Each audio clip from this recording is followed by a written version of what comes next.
Switch? Can we switch? I don't know what page that's on. I can find it real quick. Let me switch to English if you don't mind. Okay, wait, give me that page.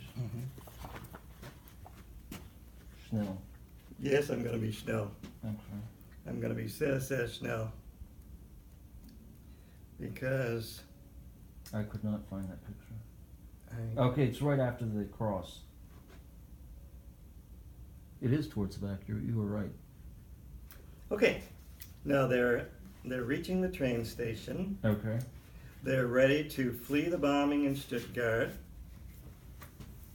I'm glad to be able to take the boys to safety in Oberauern, and it will be good to be home during a terrible crisis like this. But how will I live without Otto? Thought Gretel privately. What will I do if Otto is killed? Can you put your finger where it's? I just finished this little paragraph. So where right am I here. going to be here? About? So just turn the page, and this is roughly where I'm reading in English. Okay.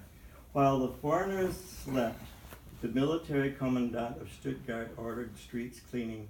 He also ordered the commanders in charge of the water and electricity to get busy and patch things together. Everyone secretly knew that the next bombing raid would undo all their efforts.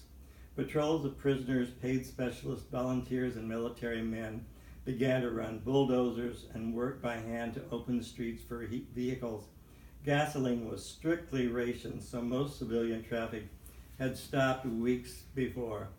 There were people picking up bricks and chunks of concrete and throwing it up on the sidewalk in piles. Groups of men were lifting out street steel girders, wood, and metal for reuse. Otto and Gretel knew that their last few minutes of intimacy that morning would be their last. Now, just stay right where you are. I couldn't find it. No, it's not the same. It's not the same. See, when we set up, Oh, you said change the picture was in a different place. Oh, okay. So let me see where this is. What about, do you remember Otto, the sentence, let's see, do you remember the sentence about, where is it? Which one did you want me to start with? That was pretty Gretel good. bleibt da. Let me find that. Gretel bleibt da. Rührlich nicht finsterstellen. Okay. Okay. Otto and Nicholas had hardly struggled. That's there? Let's see. Where's Gretel, stand here. Gretel bleibt da. Gretel, stand here. Where's that there? Do you see Gretel bleibt da? Gretel bleibt da. Okay. That's where I'm going to start reading in English. Okay. Gretel, stand here. Hold on to the boys and don't let go of them. Papa and I will push our way through to get tickets, explained Otto calmly. Then Otto and Nicholas pushed like everyone else was pushing and squeezed past angry people until they reached the ticket counters that were marked women and children. Fortunately, women and children tickets had been set aside and labeled so that they were sure to get seats on the next train out of Stuttgart. Otto and Nicholas had hardly struggled back through the crowd to Gretel and the boys when a Nazi officer with a megaphone shouted out across the crowd, "Silence!" Immediately everyone froze. All the hopeful passengers knew that to disobey would certainly keep them in Stuttgart or get them arrested. Then the officer shouted out, "Women and children traveling to Würzburg, Platform 7.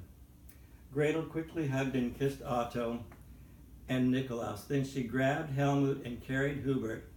Hubert is out there on the front porch, right? Okay. Hans was dragging their suitcase and lunch. Everything happened really quickly. Otto led the way, followed by Hans, Helmut, Nikolaus, and Gretel carrying Hubert. Each had food or luggage to carry. "Quickly, Gretel," shouted Otto. "If you can't move faster, there won't be seats for you and the boys." As they rushed past him to climb the steps, he gave Gretel a quick kiss and whispered to her, "I wish you didn't have to leave." Gretel and the boys quickly climbed up the steps and into the waiting train. After thankfully finding a couple of seats, Gretel put the window down and tried to see Otto. "I can't see him. He was just here," she said to the boys. "Let's wave and maybe he'll see us." Hans and Helmut waved and they shouted, "Papa, Papa!" Also not seeing Otto in the crowd. Almost instantly, other people began to pile into the train car. Gretel grabbed Hans to squeeze in next to her in a seat with Helmut by the window. She held Hubert on her lap. Hubert was fortunately so entranced by all the action that he was not crying, but instead watching intently as more and more people crowded crazily onto the train. People were kissing, crying, and calling out as the organized chaos continued. It soon became apparent that the authorities had decided to jam as many passengers as possible onto the train for evacuation. There were people of all ages and stations, but a few were well dressed. Some of the women were wearing expensive furs and jewelry. The men carried fashionable leather suit luggage, and some had swastika pins on their suits. The majority, however, were women with screaming and crying children. As the familiar chug-chug of the steam locomotive sounded and the train car couplings clunked under stress, the train began to slowly pull out of Stuttgart main train station. Gretel, Hans, and Helmut kept looking out the window, trying to see Otto in the crowd, but it was useless. The children stared at the other passengers in their compartment and tried to figure out what was happening. Nobody spoke, and it seemed like everyone was happy to just sit quietly and not talk. "I'm so glad nobody feels chatty. How can you make shallow small talk," thought Gretel, "when your whole world is in turmoil?" Hubert kept reaching for the fluffy fur coat of the lady next to them, and the lady kept tactfully drawing the expensive fur away from his grubby little fingers while glaring at him. For the moment, Gretel was occupied reading the city station signs and worried that she had boarded the wrong train. Let's see now. The road normally runs up to Heilbronn, where we change trains. Then we head for Würzburg and get the train to Oberhausen.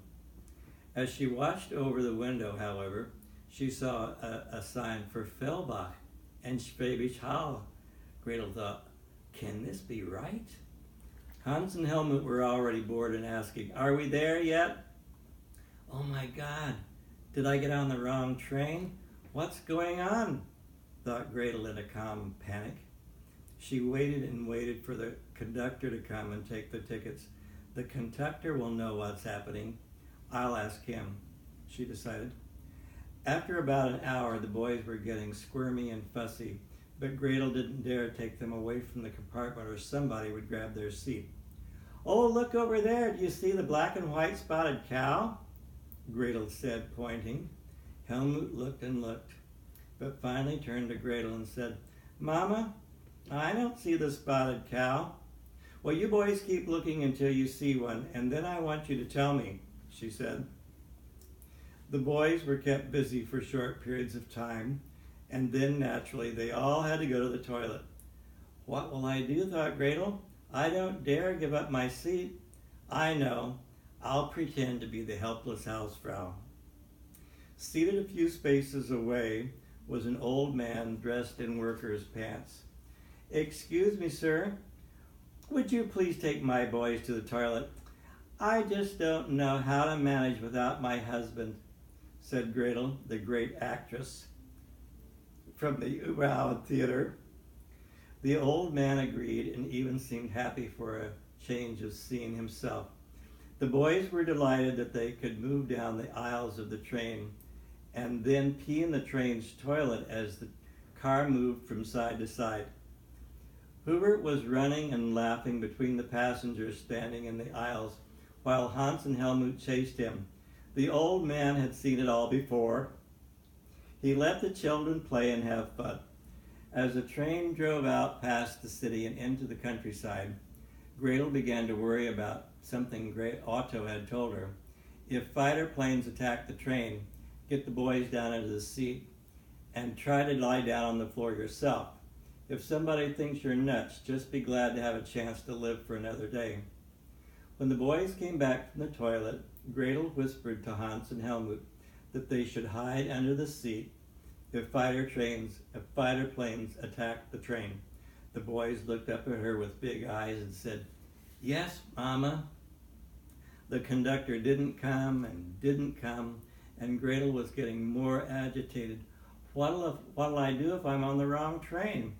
What if we end up marooned in the Frankfurt train station? Finally, Gretel decided to break the nervous silence and ask the elegant, fur-clad passenger next to her about the route their train was taking.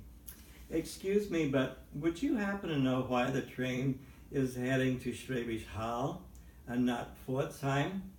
The woman turned her steely gaze on Gretel and with a condescending tone answered, "I don't work for the Federal Railway. If you didn't get the right ticket, it's your own fault."